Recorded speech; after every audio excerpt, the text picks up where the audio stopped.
On discute tous les deux. Pour nous parler du futur grand projet bordelais concernant le vin, on accueille à présent Philippe Massol. Bonjour. Bonjour. Vous êtes le directeur de la Cité des civilisations du vin, qui va pousser un peu plus loin, là, sur la Garonne. C'est un projet qui... parlez-nous-en, en fait. C'est une grande carafe à décanter, c'est ça? Alors ça, il y a beaucoup, effectivement, beaucoup de personnes y voient cette image.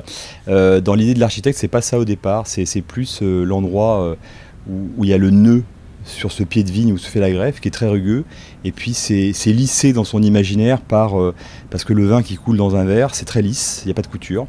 Donc c'est la superposition de ces deux images. On ne peut pas s'empêcher quand même de penser qu'effectivement ça ressemble un peu à une carafe, et où l'image est belle, c'est que la carafe effectivement est un contenant du vin, et que nous, notre objet, c'est un contenant de la civilisation du vin. Donc, avant de parler de l'intérêt de ce bâtiment et de cette civilisation du vin, ce bâtiment, pour finir, il va être assez gigantesque. Hein.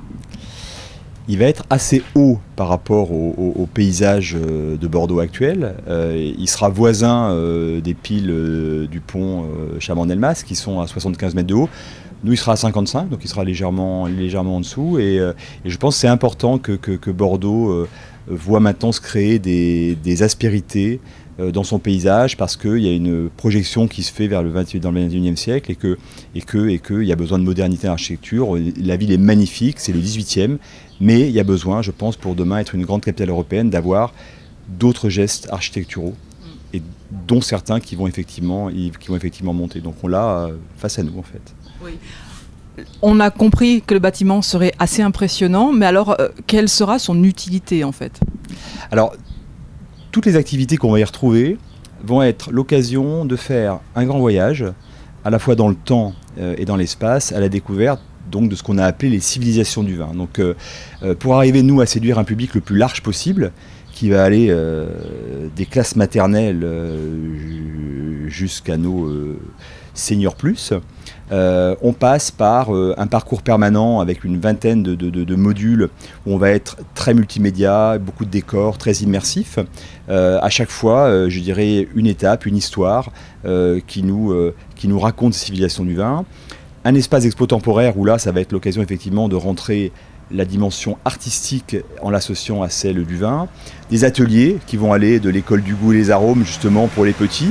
On y parle bien ici d'un patrimoine, un patrimoine local, national, universel. Donc c'est important, je pense, dans la mesure où cette dimension patrimoniale, elle démarre chez les tout petits.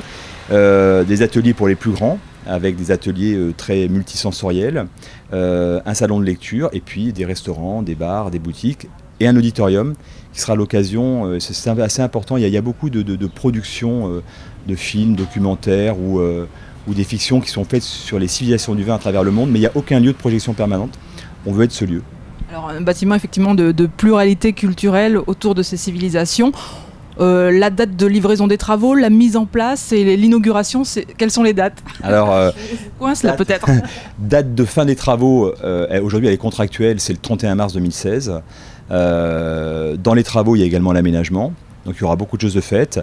Inévitablement, on aura quelques semaines de réglage, puisque notamment dans ce grand plateau du parcours permanent, il y a 150 œuvres multimédia qui vont venir s'insérer, donc il va falloir régler. Moi, je rêve d'une ouverture au maximum un mois après la fin des travaux, fin avril. Juste pour terminer, cette cité des civilisations du vin était dans le projet de Bordeaux 2013, capitale européenne de la culture au départ, non? Elle l'était, et c'était effectivement surtout un des projets d'Alain Juppé, donc lors de son avant-dernière campagne municipale. La ville étant effectivement devenue très belle, elle est prête maintenant à accueillir des beaux projets, des projets ambitieux.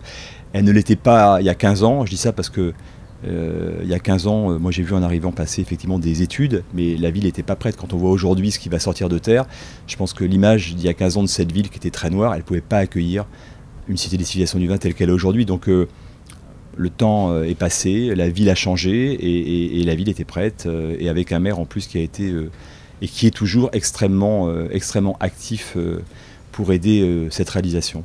Merci beaucoup. Avec plaisir.